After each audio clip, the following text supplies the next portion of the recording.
takes work. Shitloads and shitloads of work. Because the more discipline you have in your life, the more freedom you will end up with. If you want freedom in your life, you have to have discipline. You have to want it. You have to want to be better. And it starts off with you have to have pride in yourself. You have to be proud of yourself. And if you have no pride in yourself, I can't give it to you. Because you're always going to compromise. You're always going to fold. Always. I'm very proud of myself. That's why when people said, "You no way you can do better than Can't Hurt Me." Roger that. We'll fucking see. You accept outcomes and you accept circumstances. I go anyways. I get it done. You have to have a dog in you, man. There's no other way to make it out here. I mean, you can't just always be, head down in the sand. You got to learn to pick yourself up on your own. A lot of times these fights and these battles, you got to be your own fucking coach. You got to be your own motivator. It's just sickening. It makes you want to throw up because you've seen people with far less talent than you. As you're growing up with them, their childhood buddies, whatever else, they didn't have what you had. Yet now they're fucking to become something that you haven't. There comes that day. It's either when you're young, and it strikes you on the baseball field because you're sick of striking out. Or it's when you get fired from your 5th job, when your wife and kids are on your ass because you don't know how to support them anymore. There comes a fucking day where push comes to shove.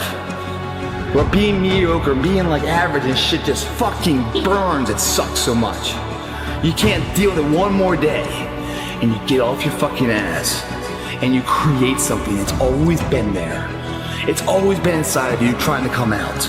But you've never wanted to unwrap it because there's too much fucking pain and commitment. A goal that you had set out to achieve, and for whatever reason, you're not taking action on it, go in the bathroom, look yourself in the eyes in the mirror, and ask yourself what you're afraid of. What's gonna come back is something that you don't know. You're uncertain about something, just like a scary movie. That's what's stopping you from taking action. Then all of a sudden your confidence goes up.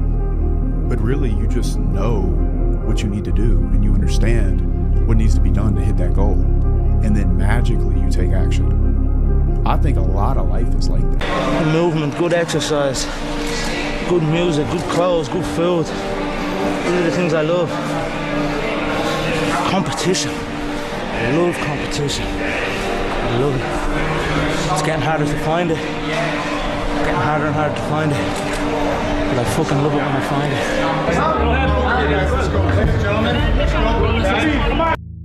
It's easy to get distracted by other people's lives. Social media, for example, gives us a front row seat to everyone else's accomplishments, their vacations, their successes. And we find ourselves caught in that comparison trap, wondering why we're not there yet or why we don't have what they have. But here's the thing, when you focus on others, you lose sight of what really matters, your own growth. All right, listen to what I'm saying. Like, you gotta advocate for yourself like nobody else can. All right, so because there are people like, I'm reading, E.T., my mama don't support me. E.T., my daddy ain't there. E.T., I just got fired from my job. E.T., I applied for a scholarship, I didn't get it. Listen to me, you are your greatest advocate. It's not about what other people are doing for you or not doing for you. It's about what you're doing for yourself. And as long as you're putting in the work, as long as you're putting in the effort, baby, it's gonna change. All right, all of this, I'm getting tired, I need to quit. What should I do? Listen to me. If you don't advocate for yourself, if you don't believe in yourself, you'll never become or do what you're supposed to do.